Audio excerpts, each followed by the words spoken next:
It's loading for me.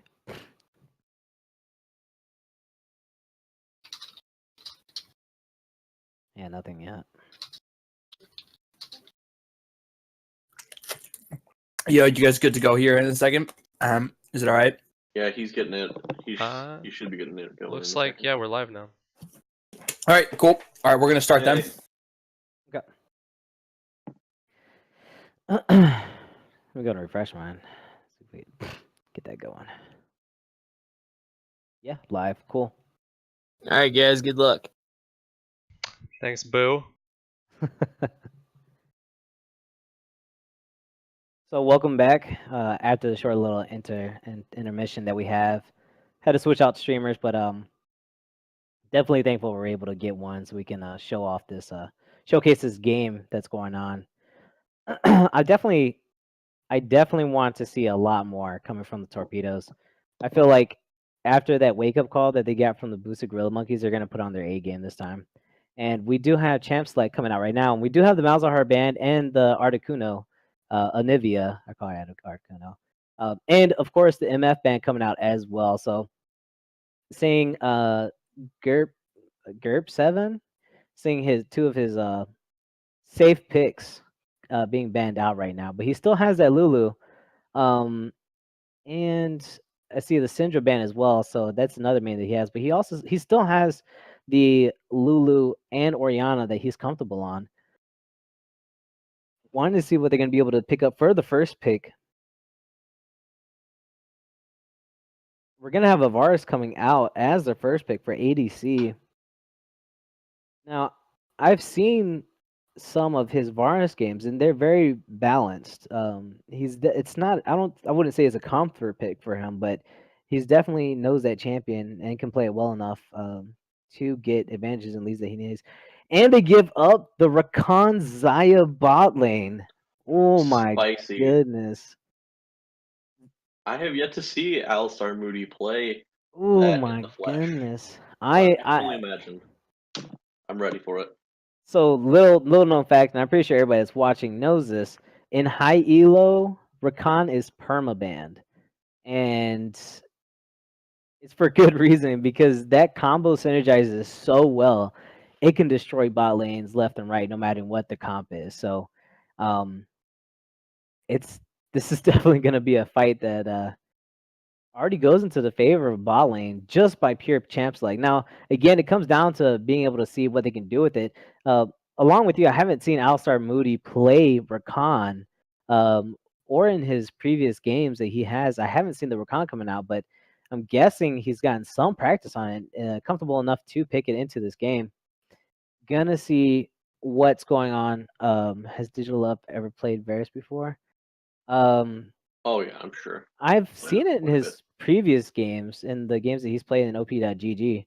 Again, I've never seen these players play live. So coming as a streamer, or as a shoutcaster, again, I'm John, is new to the PMA LCS, so I've never seen these guys play.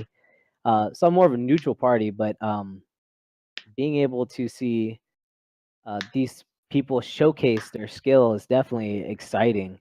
I'm always excited for Zaya. Zaya is one of my favorites. She's just so much freaking damage right now. It's insane. Well, I mean, she's always done so much damage, but there's just so many ways to just outplay, and people forget that there's feathers laying on the ground. Like, you can ult, and then, people are still chasing after you, and you still pull back your E, and, those feathers last for several seconds, so it catches people off guard, and if you actually hit people with almost your full ultimate, it can chunk half their health bar, and then they're just dead. Yeah, I love her. She's great. Zaya's definitely a high skill cap ADC, considering how close you have to play to get the damage off. Her abilities really is what gives her the damage, but yeah, definitely excited to see what Zaya comes. Clumsy Chocobo is going to be on the Kane pick. I'm liking that. He's played a lot of Kane, so I'm guessing he's very comfortable on that champion. But there is a bug right now that is switching. It's on this League client. If I could just pop it up. Yeah, it makes it so that if you try to put Predator on, then Kane automatically gets electrocuted. Yeah, Kane automatically gets electrocuted. So we're gonna see what they're gonna do with that. personally, I like that a little bit better. Anyways, I haven't dealt a whole lot with Predator yet. Not a big fan of it though overall. I don't think there's as many people that work well with that as other things. Predator is Against really each good other. if you're playing things like Vi, Heck- Rengar, Kha'Zix, Hecarim. Hecarim's the big Yes. one because he gets damage based off of his move speed, and we do have boosted Gorilla Monkeys with the Hecarim pick, so expect to see a Predator coming out with him. Excited to see what they're gonna have, and we do have a Janna coming out for the torpedoes. I personally, Janna is the bane of my existence. I hate Janna because Janna is So in the Varus hands. mid lane, it looks like too, because we got the Caitlyn pick. True. So we have a long range poke for sieging, and we do have the poke coming out from Varus. I don't think with the meta now, Varus doesn't necessarily go poke. It's a lot more of the auto tag based with the Gensus and Wits End that I see a lot of Varus's pick up. Give him some tankiness and the attack speed and the damage just from Gensus itself. We're gonna have Gurseven on that Xerath as well. Last season he played a couple of times and he played that Xerath and it is nasty because he just stays so far away from you. You can never get to him and he will still hit you with the damage. And it comes down again to no tanks at all coming out for the torpedoes. And Yeah, they're all AD as well. it's That's very my concerning. only other concern is especially since they have a Shen and they have a Xayah who's able to just dodge away from the damage. They have a shield. I mean, it's not the biggest shield in the world, but Rakan has a shield to save somebody. Looks like we're gonna have a remake on this lobby. Somebody did leave.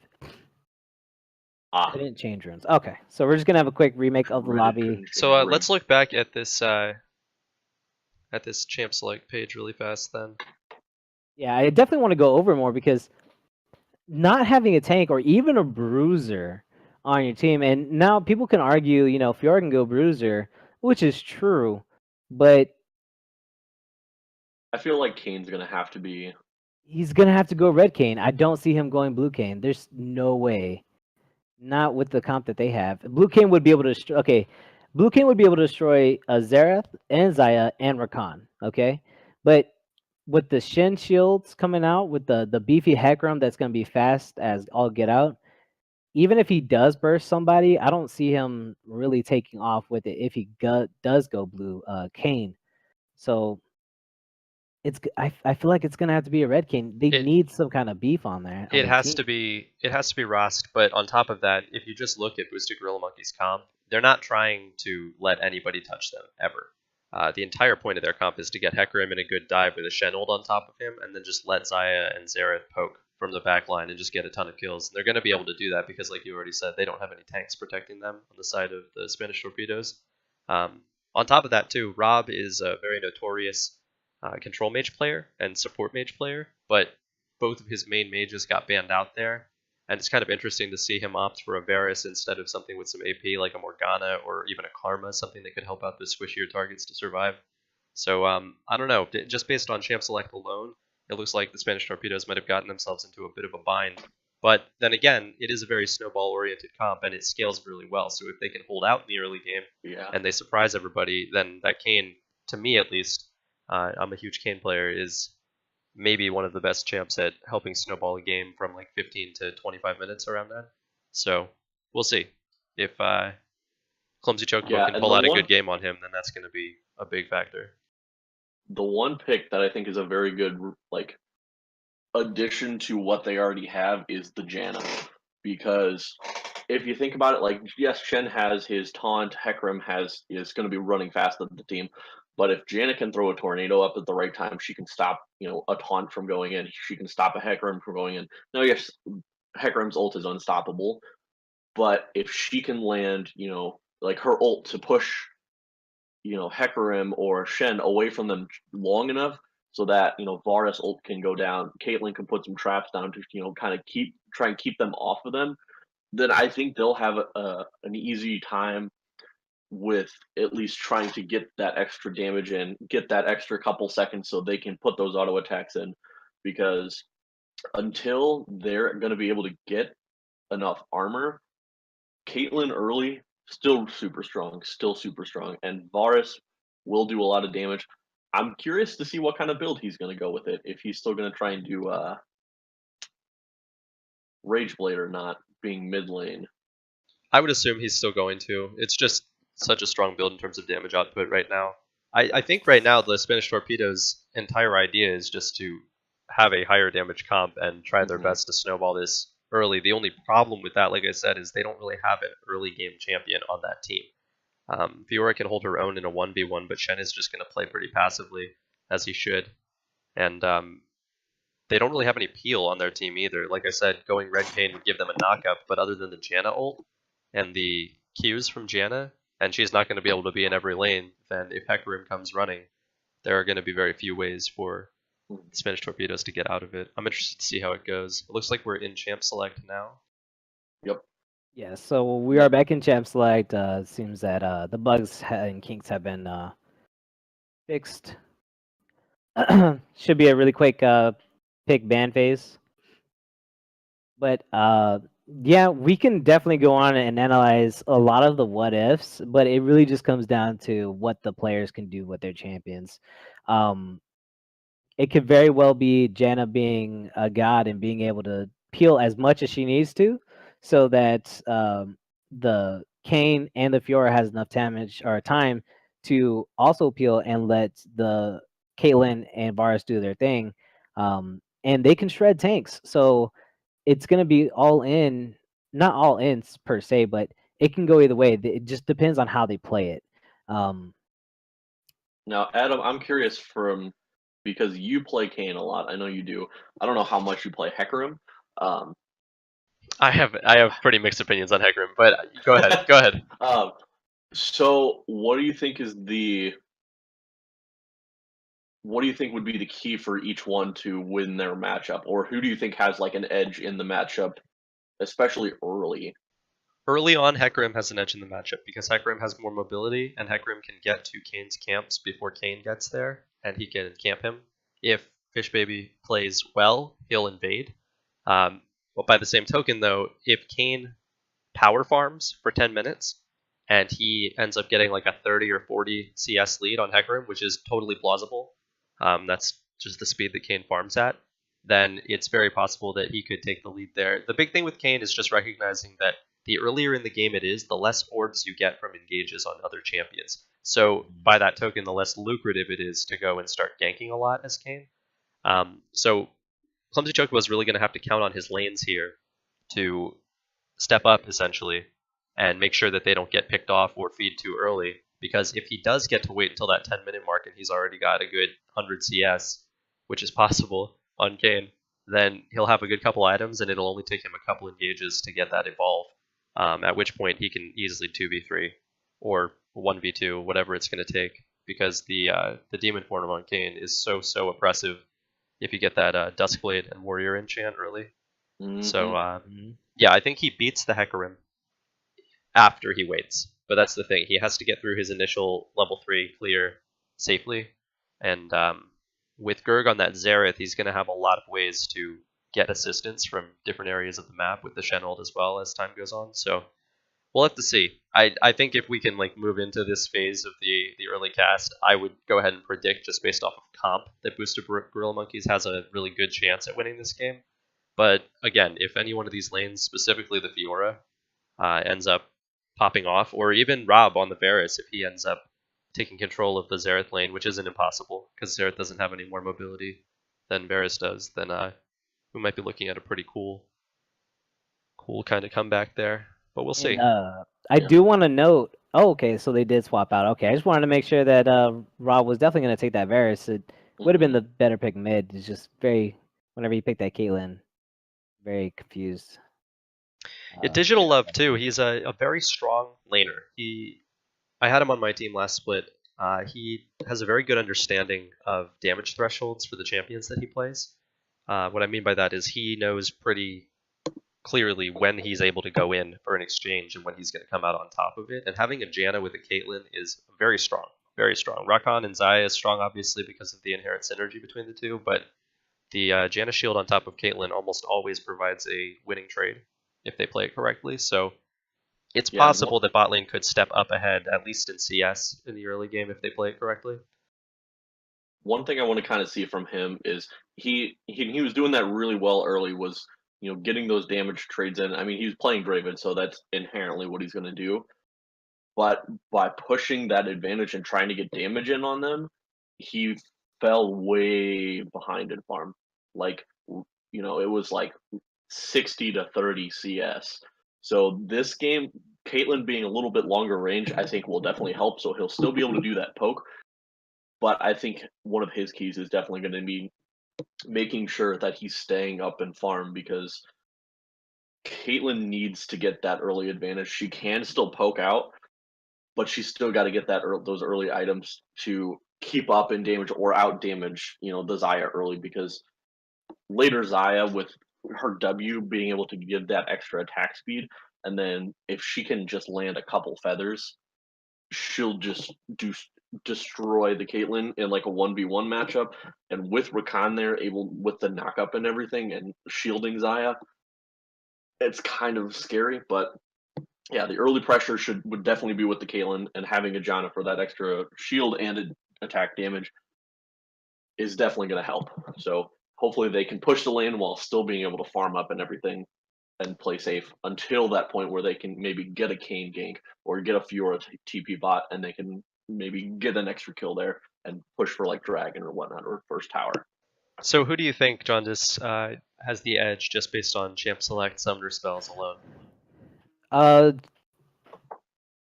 Right now, I believe the boosted Gorilla Monkeys, with the extra teleport they have, especially coming out with Xerath, means they're going to have a lot more lane pressure and a lot more presence around the map. Varus' cleanse is going to keep them safe, especially during the lane phase, but not only during lane phase, but when Rakan is going to be able to do his disgusting combo where he ults and then Ws and then automatically taunts you, that cleanse can be the saving factor of him getting out of the W and keeping the team fight alive. But when it comes to just pure team comp and the mobility that the boosted Gorilla Monkeys have and the pressure that they're going to be able to keep up, I have to go with them right now. But if it just comes to pure skill and Torpedoes really lock down what they need to do, especially with the Kayn presence that you were talking about earlier, if he's able to realize that, and not only that, but take advantage of the Xayah and Rakan bot lane, because Xayah is a really short-ranged ADC, and so she's going to be looking to push the lane because she needs the abilities to be able to do damage. Whereas Caitlyn's a really long-range poke, so if she gets put under the turret, they're going to stay under turret. So if Kayn needs to really just it just really comes down to skill, but just pure team, I would have to go with boosted Gorilla Monkeys.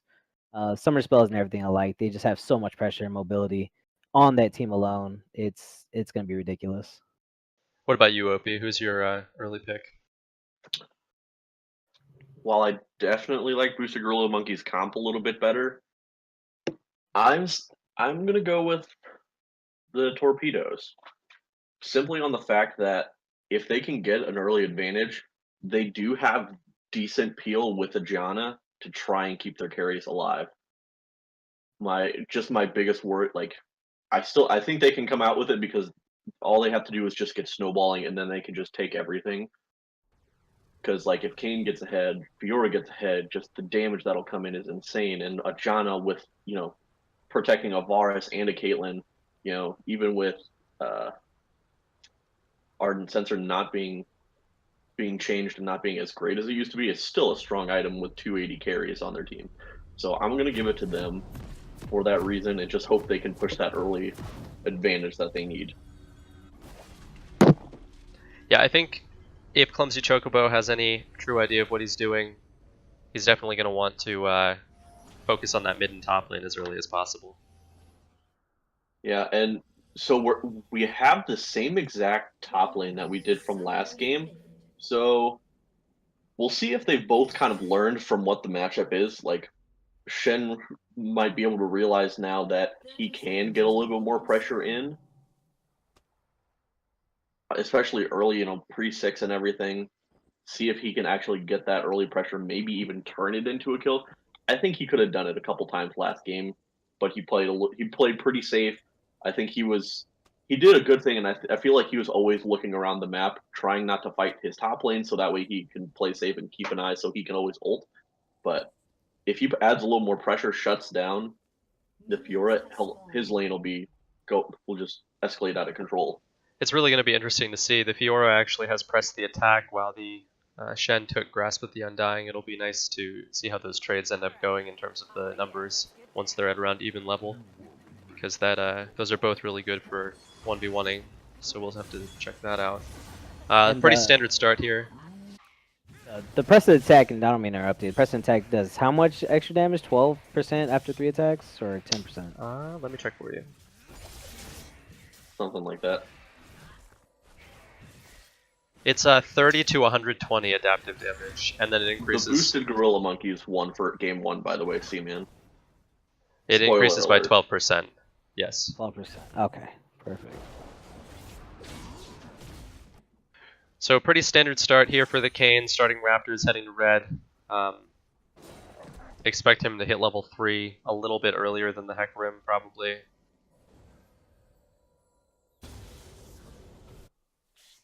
Yeah, but once again, similar to what I was saying earlier, there is just all AD on the side of the torpedoes, so all they're going to be stacking is armor. That's all they need, and they'll be fine. Whereas that Xerath has tons of magic damage potential, so... Ooh, the early trade for the Fiora went decently well. It's still a pretty even trade. We have the not early level 2, they both hit 2 at the same time, but All-Star Moody looking to try to make a play with that W on the Rakan, not going to be able to get much out of it. Looks like Rob is doing a decent job zoning Greg off from the farm right now, although it is a Xerath, so there's only so much you can do there with his Q range. Oh my goodness. The full combo onto the Varus, face tanking the stun. We have an early game coming out from the Kayn, not going to be able to get much. Picks up 1 orb for himself and gets out of there. 1 orb is better than no orbs. Didn't have to burn anything, but Shen is very low now, so it's a little bit more pressure. Another engage down on a digital love. A lot of damage pretty low. put in. And didn't even get hit by the feathers. He was able to dodge the feathers, but still took all of that damage. And that's a little worrisome there. That's the mastery coming out from Alistar Moody, having that damage, being up close. The cleanse coming in from Rob in the mid lane. Looks like he was trying to go really aggressive there.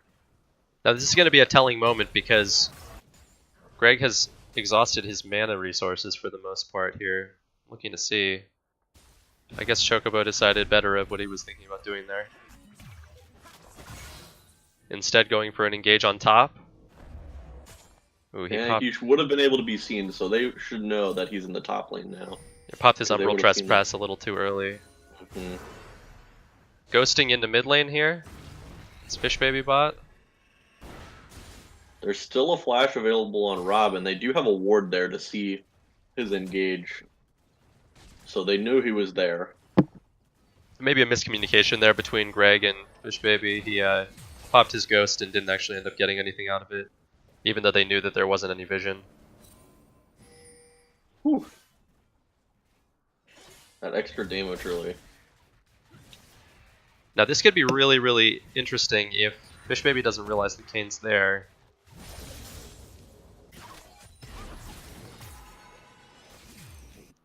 Fish Baby does have a level advantage onto that Kayn.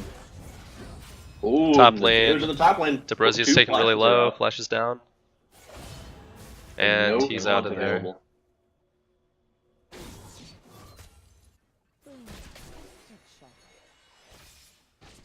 And we have a cancel auto attack coming out from the Shen. I don't think it was what enough is it to even kill. called? What is it called, Eric? I forget the name of the ability. I don't know. I just call it my wall walk. What? I can't Umbral believe Trespass? what I do. Yeah, isn't that what it's Passage? called? Umbral Yeah. Passage, whatever. Okay. I'm pretty sure Umbral Trespass is what it was called in a pre-build that was put on like one of those websites when it was like a league champion. I could be There's totally a wrong. Kane bot there pushed in, but I don't think there's going to be much happening there. Yeah, he's just going to... Oh, he's going to come back around for it. They don't know he's there.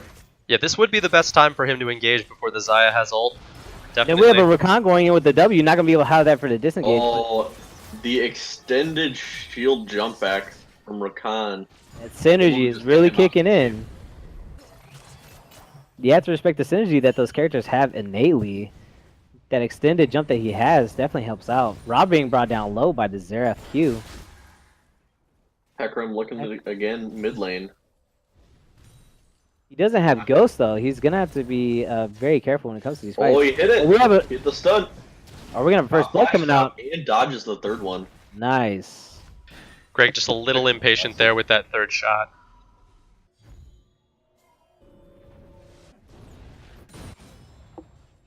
You know, interestingly, even though the Fiora hasn't been necessarily winning the trades in the 1v1 with the Shen, she's accounting for 400 gold lead right now. Yeah, with the Yeah. Double the CS. 22 gold, 22 CS lead. And in the bot lane, Digital Love. Ooh, Xerath making a roam falling down the little bot. behind, but... Oh, there's the hit. Also, Moody with the double knockup. They're not going to be able to get Flash anything out of that, but they did get a flash heal from the Caitlyn. But I believe that was a And Xerath the flash on as well. Xerath as well. Yeah, I think what happened there is Greg used his ult mid and then decided that he was going to roam down bot to see if anything could happen before he backed. I think he just intended on recalling anyway, so although he lost his flash, which may come into play later, not too bad. Oh, the ult from Shen's gonna keep him alive. He Oh, is this- gonna this go could be down, but disaster. I believe Kane's going to get the double kill. This could be really bad for them. That is going to be a Kane. Oh, no, Kane's not going to go ahead and go for that. I don't think he has the flash for it. No, he flashed to get into that fight. Yeah, I was going to say, I think he's so close to 6, I think if he would have focused on trying to clear some more minions there, he could have popped it in the middle of the exchange. Yeah, he's just got 6 now, so. But well-timed counter gank to even it up at least. The kill going onto the Hecarim and on the Kane, so. Teleport coming in from probably Shen. want that going on at the moment. Now, I think teleport for cooldown reasons. It's a longer cooldown if you still teleport to minions, or did they change that? I think they changed that.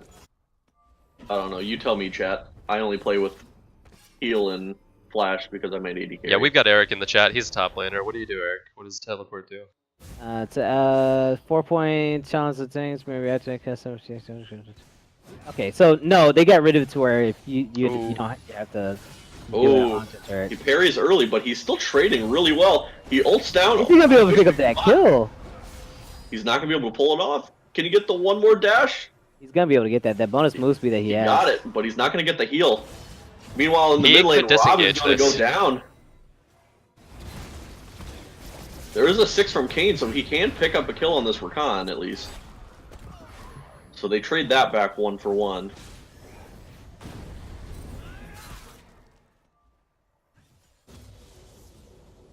Gurge definitely trading back a little bit. Might be able to pick up this Janna here, and he does. Picks up the Will Brooks.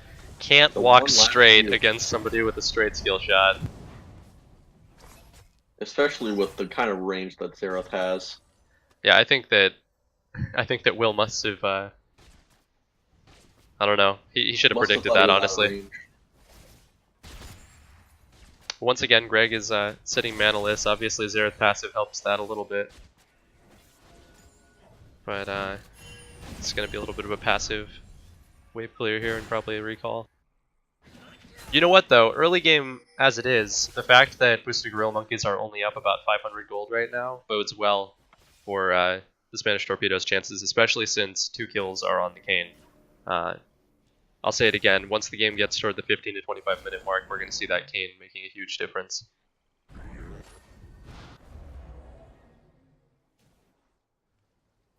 I'm not sure if I just saw that. Now, does... When Shen is has his shield up and is blocking your auto attack, does that also stop Fiora from proccing her Her vitals? vitals? I'm not sure. Dylan in No, the chat plays it, and he would be able to. Because I Wait was on that. watching and I didn't see if it actually had blocked that or not. Because that could be big, especially when Fiora ults. If you can stop her from being able to pop the vitals and not get the heal off, unless she kills you at least. Dylan says yes, it stops it. Nice. Okay, Kane getting kind of a little Overzealous. shasty in their jungle here. He should Oh, ult. but they're gonna turn it. Pick up the kill. All right, well, Oh, Fiora's gonna get looking real good. close. Top lane fight as well. Bars Very being caught close. out. He Watch is his going to go burn. down now. Yeah, Rob just chose the wrong way to walk there, unfortunately. Yeah, the Rakan Oh, ultimate no, coming out. they're The gonna get combo comboed there. stopping the yeah. Jetta ulti as well. Really not a good call to go back in there once Rob got caught out. The entire team should have just disengaged. But it is what it We is. got TP coming in here. And it gets And canceled. TP cancel. Probably should have. It's really call. bad, especially whenever you cancel TP, because that's whenever it actually increases. Or no, it puts on a 200 cooldown instead of a 300. But still using that cooldown is huge. A teleport, especially if you're not going to get anything out of it.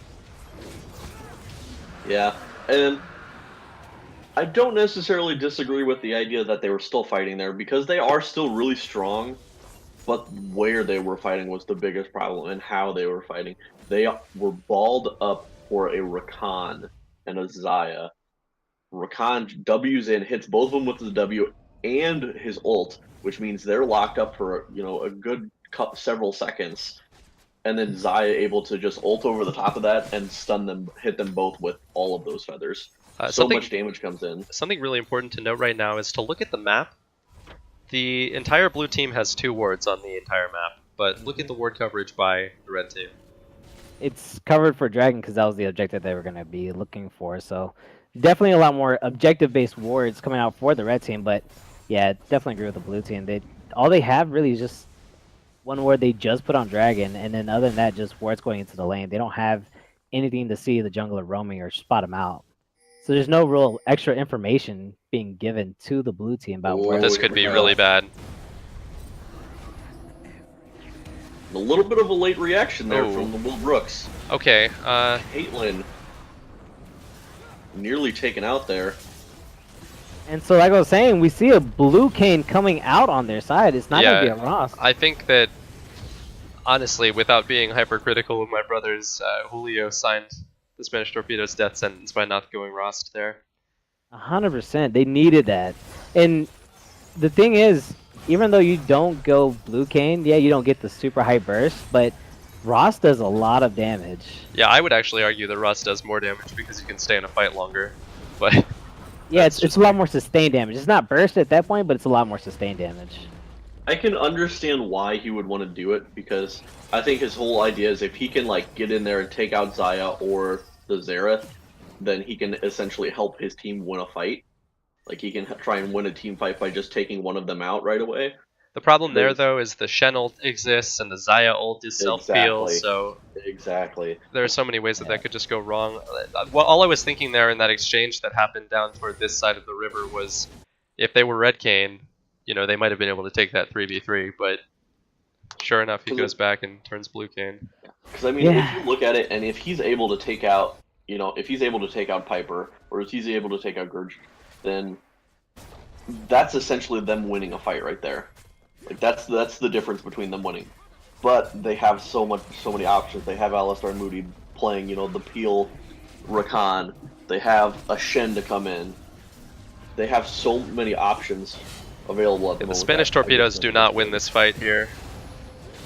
Ooh, very nice.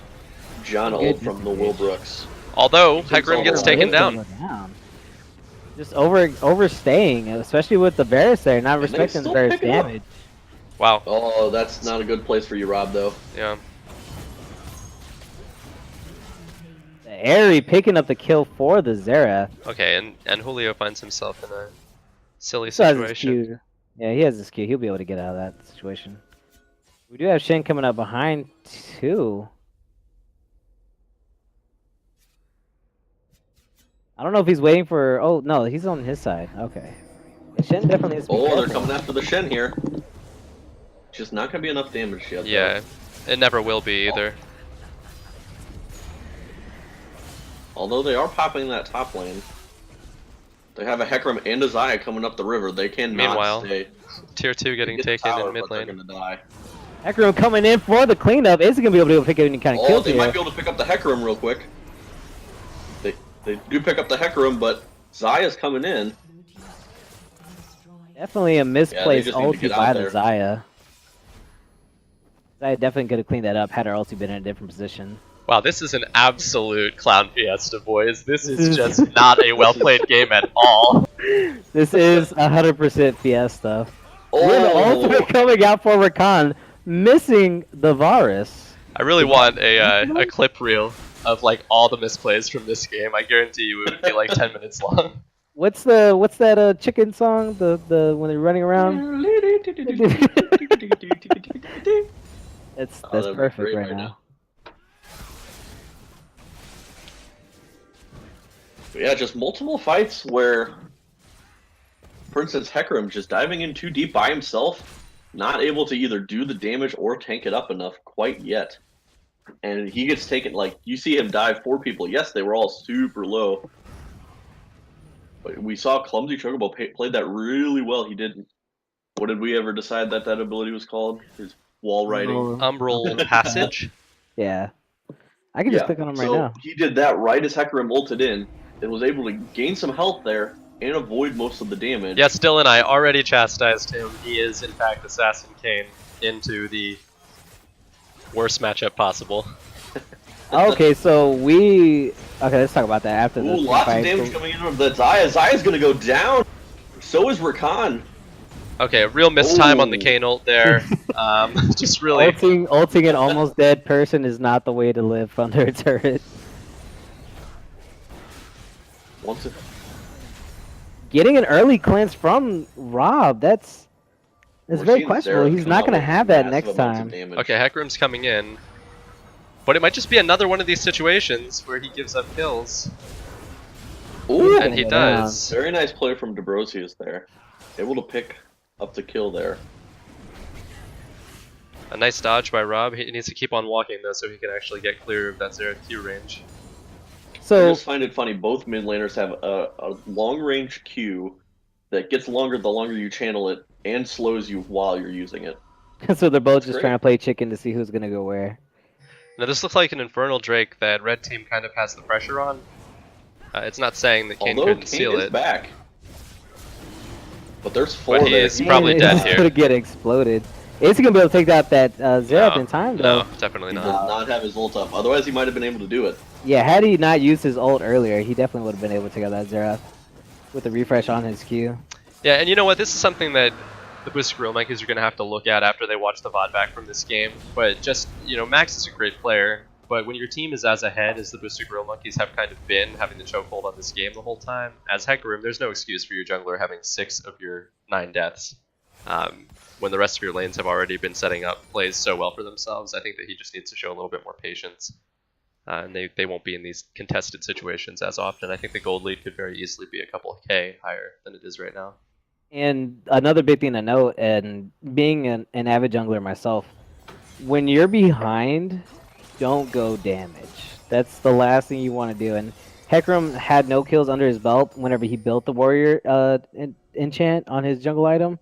And rushing that as the first thing and looking to build a Triforce next, it's not going to make you do more damage if people are starting to get resistances at that point. It's best to just go tanky, because even with the Cinderhulk build on Hecarim, he still does a lot of damage, and it just allows him to sustain a lot more and not be insta-popped when entering a team fight, because now he has to look more to use his ultimate as a CC, and the CC that he brings with his E to displace people, instead of looking to one-shot somebody. When you're behind, 100% never go damage, because you will just fall further and further behind. I also think that the Cinderhulk build, like you mentioned, is actually able to dish out just as much damage as the full damage build, because you still build the Triforce after you build the Cinderhulk, but the Cinderhulk is just to make sure that you can get through that early game and all of the early engages that you're going to have to make. Looks like this tier 2 is a threat to go down, but Rob is here to respond. Now see, I I don't mind the red enchantment, you know. I don't mind that at all, the warrior enchantment. I think after the fact, definitely seeing that. I mean, once you saw their team comp come in, I think that's all you should have done is go Okay. for tank after that. Really questionable engage here by the Spanish Torpedoes using the Varus ult to try to catch out a Rakan, and obviously it does not prove to be a good decision for them. That was just a really ill-advised play, I'd say. And I mean, they could have done it. There was just the Caitlyn trap was just off by just enough, so it didn't. Once he was not stunned by the Varus ult anymore, he was able to jump away to the Xayah. If the trap would have been on top, like would have actually been on top of him, they would have been able to lock him down and kill him. But See, they just the slightest misstep. And then that's the difference, because then Rakan was able to get off his full combo later on to 2. Yeah, and just really highlighting the play that just happened, especially on the turret. Hecarim wanting to tank that turret without having any kind of tank items is always ill-advised. Like, you're going to stop the wave for maybe half a second, and you're going to get chunked down really hard because you have no health to follow up with that. So timing-wise here with Julio's engage, I don't even know. Yeah, they just wasted 2 ults just to get a Shen there. If Julio, you can W and you can Q immediately after it when you're blue Kayn, but the thing that he wanted to do there likely was W and then with the slow wait until he caught up into range so he could get the damage off from his Q, but instead he just used the damage to clear the gap, and then it cost them 2 ults to get the kill instead of just finishing the kill right then and there. So, you know, just little misplays here and there that continue to happen that are mounting up to now a 5k gold lead. And Baron pressure, looks like, for Boosted Gorilla Monkeys. And honestly, what I think the Torpedoes are going to need now, send your Fiora split pushing. Don't fight. Just turtle up. You have plenty of wave clear with a Varus and a Caitlyn. You have plenty of wave clear. Just wait for them to make a misstep, because there's been a ton of them this game. Wait for them to make a misstep and then go. Oh, he's going to be able to throw that Baron. Very nice play there from Clumsy Chocobo. Very nice, but very disappointing from the Hecarim. If you have 4 people DPSing a Baron, there should be some kind of communication of to when you're going to keep DPSing and when you're going to stop, especially when something like that happens. Oh my god, the combo was immaculate. Yeah, and now, just like that, that Baron's gone. It's just, oh my goodness. Something to note there is Kayn was a level up on the Hecarim at the time, so he did have the smite advantage technically, so that's something to keep in mind. So it's a little less than a 50-50. It's not. Yeah, you're 100% right when it comes to the damage that smite brought to it, but especially when you're playing as a team, you have communication. Whereas if you're playing in solo queue, it's understandable if you miss it because you have the level disadvantage. But if you're in a full team, I mean, no disrespect to him, but he's not gonna be able to. Oh, the almost ulti comes out. Very nice play from Kayn there, but knowing that there's a Shen on that team, very questionable. Yeah, I apologize, Chad, about the camera. This is my first time streaming on an actual spectate game, so I don't really have much fluency in this. Bear with me. They typically just let cut him a break, guys. The auto go. No, they're all my buddies. They know. Oh, Dylan's just upset because I'm gonna beat his team tomorrow night at 10 p.m. So be looking out for that. Hey. Oh, the Zanya's gonna keep him alive. He cleansed, but I don't know what he cleansed. There was nothing to slow him besides the red buff. I think he just misclicked at that point. Yeah, because he definitely flashed afterwards. I think it was just a misclick.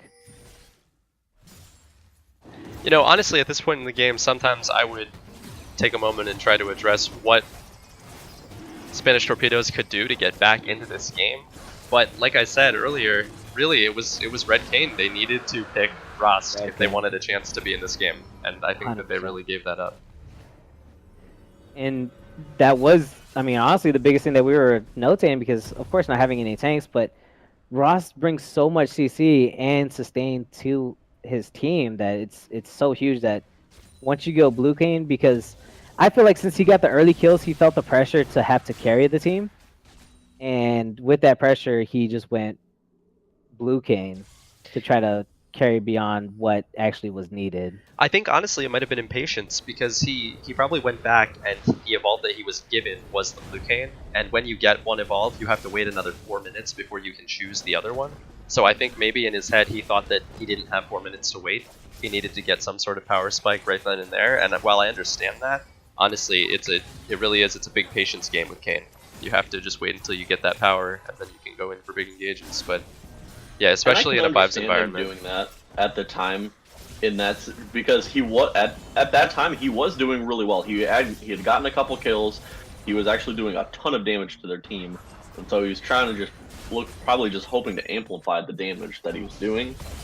But see, this is what I mean. A blue Kayn has no business trying to fight a Shen, but a red Kayn could dominate him, and here he is for some reason trying to fight Jimmy, who has a Thornmail. Meanwhile, Gurg getting taken down bot lane.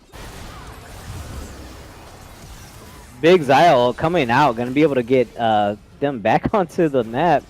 You're not gonna have that riposte to negate that damage. Hecarim looking to clean up that Caitlyn. Ooh. Oh, just not enough. He backed off just a little too early.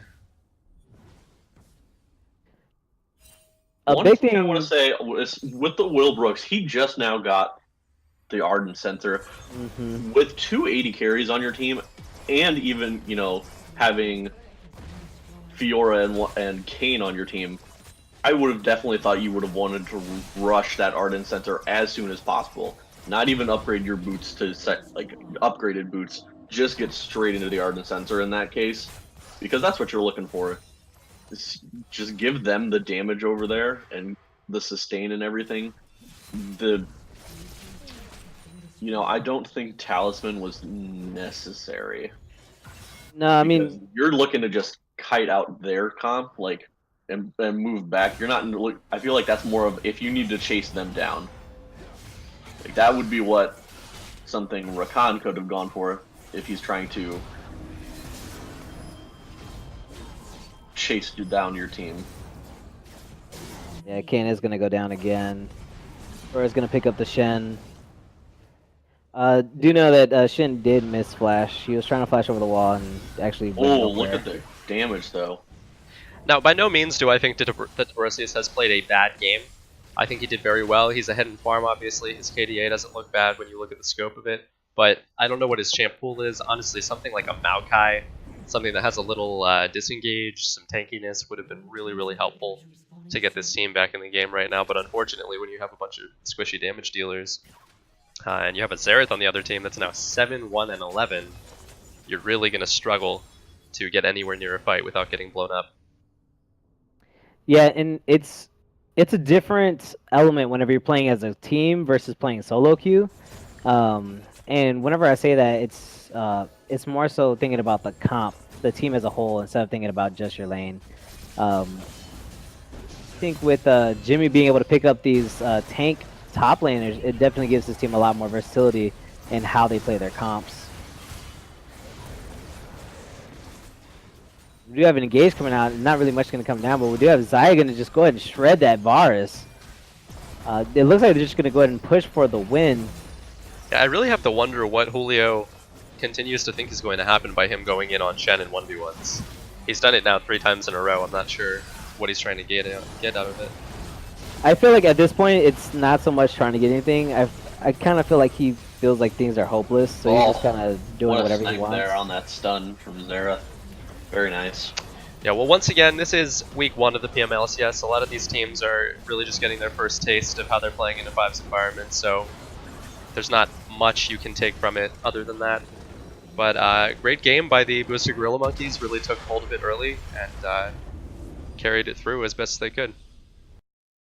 Yeah, it's going back into the game. It's definitely what we were anticipating, especially with the comps, what they had to offer versus what would have had to been played, and really just Torpedoes didn't really show up. And like he just said, I mean, this is the first week, and people are still experimenting. As people are still honestly just trying to get their team chemistry because these teams were not made. You know, these were made not too long ago, so chemistry doesn't happen instantly. So I'm definitely not knocking out the torpedoes right now, but I definitely think they're gonna have to get some kind of footing under them because they're having success in normal games. But when you go into a game like this where boosted gorilla monkeys have had no success in normal games, but come to play like this, like they're coming to play. And so it's really good to see what they're capable of. But it also worries me because now are we seeing everything that the gorilla monkeys have to offer? Did they give too much of their hand early? But I guess we're gonna have to just keep finding out in these later games. Yeah, unfortunately, I can't pull up anybody's stats off of match history to try and pull up any kind of numbers on this game. But we do know that Gerg put in, I believe it was 9 or 10 kills there at the end on the Zareth. 1 death. The death being at the very end when he got locked down. Yep. But overall, really, really well played by the Boosted Gorilla Monkeys. I think that there were positive things to take away from what the Spanish Torpedoes did, but for the most part, it really was just like a kind of war of attrition. Like they didn't really pick a comp that was able to deal with the kind of global presence that the Boosted Gorilla Monkeys comp had. The Channel, the Zareth long range, multiple teleports, you name it, they had it. The Heck Room speed. And then, of course, on top of it all, the Rakan and the Xayah with her own self-peel. So there were just a lot of things that were going for the Boosted Gorilla Monkeys comp in terms of macro game that I don't feel that the Spanish Torpedoes really hit on with their champ selection. But that's okay, because that is something to work off of, and it's a good example for everybody watching about how important it is to put together teams that really synergize well together rather than just champions that everybody plays well on individually, like you were noting on earlier, Obi, the solo queue versus fives mentality. Yep. So yeah, just always something to work on. But definitely some good things to be gleaned for the Spanish Torpedoes there. I really do think that Dobrosius played a strong Fiora.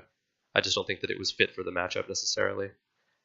So, Yeah, they had the right idea. They just weren't able to play to what their comp's strengths were. I think I think things can be adjusted especially as far as like champ select goes. And I mean, there was a couple things in game. Obviously, we've already touched on them, so we won't go into it a whole lot more. But just knowing what your comp has to do and then going through and executing it, because there's just a couple things here and there where if you do this different, then the whole game style aspect goes differently. If you play your comp to your comp, like if you're playing a late game comp, you just have to make sure you get to late game. So don't go too crazy early. Don't let the enemy push their advantage too hard. Just play safe and get to late game. Or if you have to get that pressure going early, you got to make sure you put on the pressure. exactly. So I think just playing to those, if you have an idea of what comp you're looking for, playing to those strengths. Now, to anybody that was in that game, can anybody tell me what the final time on the game was? I didn't actually take note. But to your point about taking a late game comp and doing too much too soon, I really want to come back to the fact that I think the Kayn just needed to wait. The Kayn just needed to farm up. Waiting in terms of the Rost evolution, waiting in terms of the farm, waiting in terms of the time in game. The game ended at 29 minutes, 53 seconds. So, it's not that hard to push a game past 30 minutes if you are being patient. I think that I don't know really what was going on with Spanish Torpedoes comms, but it seemed a little bit like you said, maybe they were getting a little discouraged. And maybe they were trying to force plays a little too much. And I'm guilty of that as well. Being a jungler playing a lot of dive heavy type stuff, sometimes you just want to try to make a play no matter what, even if it's not the best time to. So, as my team knows, last season, I tried so hard to try and always be pushing objectives. I always wanted to go to Baron. That got us caught several times because we could have still been way ahead early, but if you push too hard, you win a team fight, and then you overextend yourselves, which I think was the case. There was a couple of cases there in both of these games for both teams where they pushed an advantage, they got a couple kills, but it's early in the game, so the spawn timers or the death timers are still really low, so everybody was able to come back, and then you're still super low, so then you lose the objective and you lose a bunch of kills, and it throws the whole game in the other team's favor at that point. And this game early was especially a huge factor in that because it went back and forth several times because it was just a constant rotation of people dying and then coming back and then the other team dying because they stayed too long. And you just got to make sure you always know what you can take and when you need to just take the advantage you got and back off. Yeah, and one key thing that I really wanted to highlight is because we've been talking a lot about the Kane and the Rost and why it would have been the better decision and this and the other. What I really wanted to highlight is Hecarim went full damage. Had Kane went Rost, not only would you destroy the Shen, but now Hecarim becomes pointless. You would be able to destroy him, especially with Rost. So it really goes to show that one change, one play can really change the outcome of a game. And always just be looking at items. I know it's really hard, and sometimes people forget. Tab does exist, and if you see Hecarim building full damage and he has 0 kills and 3 deaths, if you go tank, even slightly tanky, he's not going to be able to do anything to you. So it's really just paying attention to the surroundings, not only to your play style and what your team's trying to accomplish, but looking to see if the enemy team's also making mistakes. If they build the wrong item, what are they building? Why are they building that? Is it viable? What can I do to counter what they're building? So always just be looking at the items, because even just looking at that from the get-go, people, I believe Debrosius, anytime Hecarim went on to him, he immediately turned it because he knew he was squishy, and Hecarim would immediately have to just run away. So just be paying attention to that, especially with these upcoming games, because yes, tensions do get high, and yes, you're worried a lot about what you're playing, but if you're paying attention also to what the enemy team is doing, not only where they are on the map, but also what they're building, that can give you a huge advantage. And knowing the limitations of not only your champion, but the limitations of what their champions have to offer as well, and being able to make outplays accordingly. All right. And so let's get to player of the game here. Yeah, we actually need more people to jump into this vote right now, because there's currently a tie between Alistar Moody and Gerg7, and there are 23 people viewing, and there are only, it looks like 11 votes. So anybody can get in there, go ahead and vote. I posted the straw poll about 3 times just so everybody can see it in the chat there. If there is a tie, there's a tie, but, however we want to do it. Either way. It looks like that jumped up, so yeah, it looks like Gerg7 is the winner there. Jumped up Nice. 3 votes. Are we doing player of the game interviews? Absolutely, if they need to get in here though. We have to do Alistar Moody. He won player of the game last time. Yeah, so let's get Alistar Moody and Gerg into the chat. We could drop down to miscellaneous chat if we have to. Or player of the game interview. Oh, Greg's already in there, it looks like. Let's hop over there. Hey. Hey, Greg, how you doing, buddy? Hello? Hey, there we go. There we go. Nice. All right, we have both of you guys in here. First off, congratulations on a really, really nice 2-0 for your first week of the split. How you guys feeling after that? Good. Yeah, feeling pretty good. That was fun.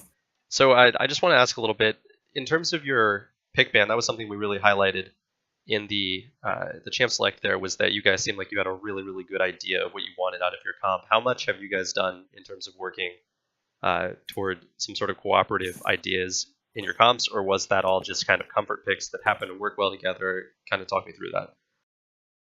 Greg, you want me to take this one? You want to take it? Take it away, Greg. All right, so I think the biggest thing for us was figuring out, number one, what was just strong on this patch. And so I think we all kind of went to our roles and we're like, all right, let's choose like 3 champions that are strong on this patch, and then let's make team comps from them. So the priority was going to be Ezreal, but that was banned. And then we found out Misfortune is just really, really, really good in this meta right now. So we're like, all right, let's just build a team comp around Misfortune. Let's just get like a Wombo combo team fight. So that was the goal for game number 1. And then game number 2, when they first picked, I don't remember, was it Varus? I think they first picked Varus. They first picked Varus. Yeah. We were like, oh, that's perfect. We could just do the Xayah Rakan combo. And Xayah is really strong right now, too. So I think our priority was first finding stuff that's strong with the new runes, and then we kind of just made team comps after it.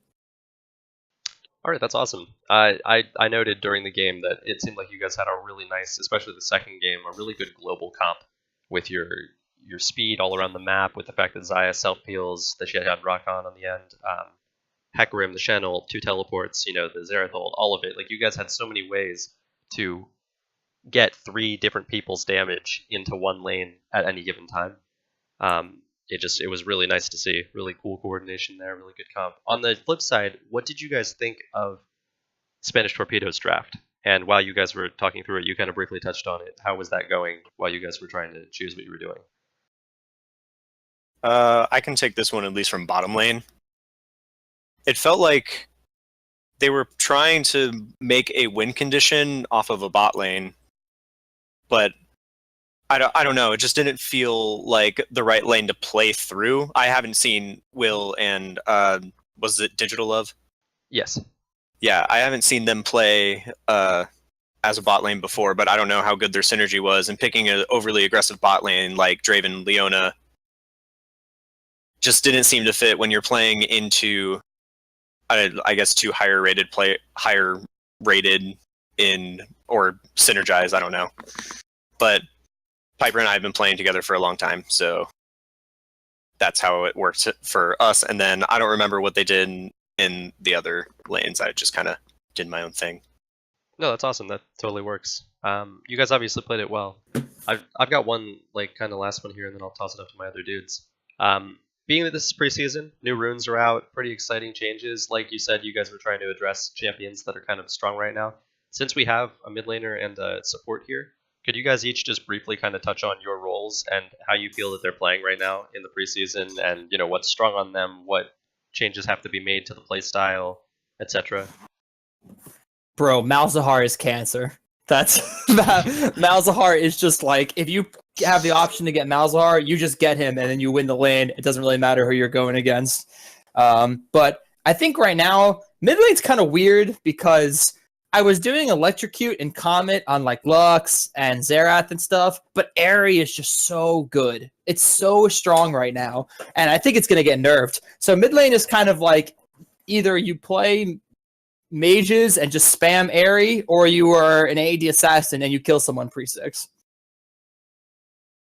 Very nice. All right. So I have a question, and I think mostly here, this is going for Alistar Moody here for Grant. So you had some insane engages there because Rakan is just so stupid. I love Rakan. He's just so stupid, though. Me too, dude. Me too. So there, the first part of that second game, there was just so many awkward. I don't want to say awkward engages, but like engages from both teams where it was just like, you were just trying to push the advantage.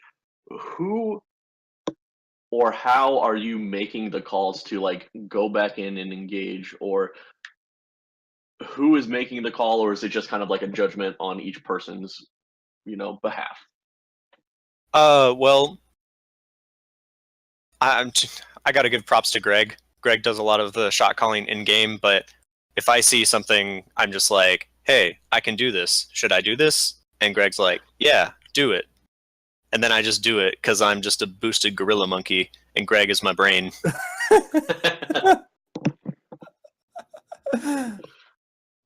Well, very nice, yeah. Because we saw one of your flash engages missed there in the mid game, and I laughed very hard at it. It was great. But hey, man, overall, it was incredible Rakan play. Even in that jungle fight at their red buff, they nearly soloed you out, but you still came back in and managed to knock up an ult too, and completely turned around the fight. So, very good props to you guys. Can we please talk about the fact of that level 1 invade game? That was actually gonna be my question.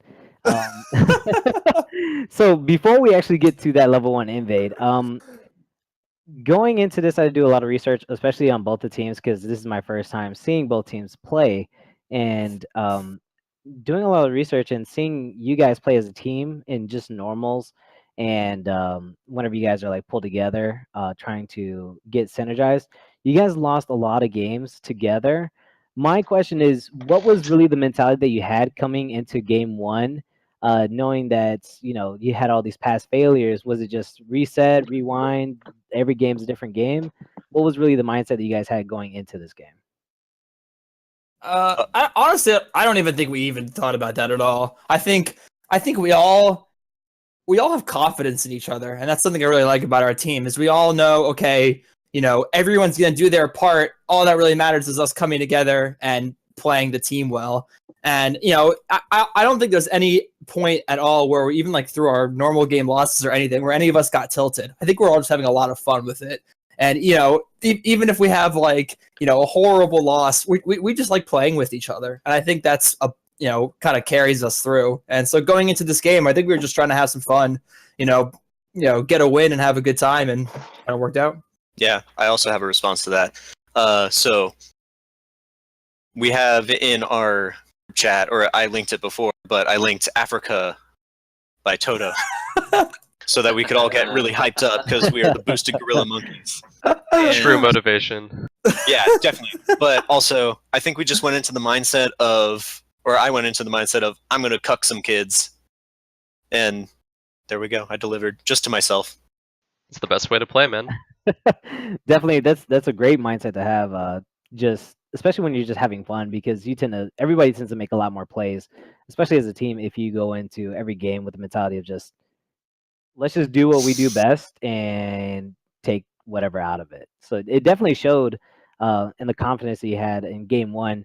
So also going into game one with the early invade, with the early flashes that were being burned and the early Malzahar death, with teleport being burned as well, I had to give huge props to Gerg for really keeping in the right mindset and not really tilting off of that point. But after giving that first blood, what was really the mentality? Because bot lane with Elstar Moody really put them in the lead, making those early thresh hook lands. But with the Malzahar not really giving up and being able to hold your own, like what was the mentality that you had after that first blood and like giving the first blood and knowing that flashes were down early? Well, first off, I was 100% tilted because I'm a fucking idiot. Oh, excuse my language, because I'm an idiot. And as soon as they came mid, I was like, I'm gonna 100% die. I shouldn't have been there. But I don't know. It kind of happened, and then we all laughed, and then just kept going. But kind of to go touch on the point of the invader is funny. So when we went to their blue buff and we're coming back through, and we're in our try, Grant goes, they are definitely at our red buff. And I'm like, all right, whatever, I'll just face check. And everyone else is like, oh, they're probably here. And then I face check and flash, and such as, the rest of the story. Because you're a fucking boosted gorilla monkey. Yes. But no, I mean, I think that's honestly what I'm most excited for this split, is our team just has fun. I mean, that's really what it boils down to. All of us just really enjoy playing with each other and kind of rely on each other to do our jobs. Now, final question from me for you guys. Looking forward to the rest of the split, this just being week one, we got 10 teams total. It's going to be a little bit of a longer split, and there's definitely going to be a lot of good competition. Are there any matchups that you guys are particularly looking forward to? Any people that you are interested in playing against? Teams that you think are dark horses? What do you think? I want to kill Sal. Allergic to milk. He's going down. I don't know. I actually think all the teams are really close. I'd like to go against Frank's team just because I think that team, after watching them the other day, has they have a lot of potential to be like a really strong team. But honestly, I mean, I'm excited to play all of the teams. I think all of them have strengths and weaknesses to them that kind of balance each other out, and it overall just makes it really competitive. I mean, every time you tune into a match now, it's most likely going to be a competitive game. Yeah, absolutely. I think so too. All right, OP, Jaundice, anything? Chat has some questions, and by chat I mean Piper. He's been spamming, why the fuck would you pick up the Alistair Moody? And is this still the best going rate for Piper? A tissue and a half-used battery. AA battery. Well, even when Piper's not casting, we can't avoid his memes. I mean, all right. So honestly, I would probably lower that price because I carried his ass. Shots Wow. fired. Okay. Shots fired. I love you, Wow. Piper. Let's see it. Holy. Wow. Okay. Anything else from you, OP, Jaundice? Anything? No, I think I'm all out after that. Yeah, I think that's about it. That I had. I'm fucking All right. tilted. I love you, Oh. Piper. All right. Before this gets out of control, thank you so much, Greg, Grant, Piper. Great game to you too. I've been Theatrix. I'm here with Opie and Jaundice, and you guys have a great night. Bye, guys. Yeah, thanks for tuning in.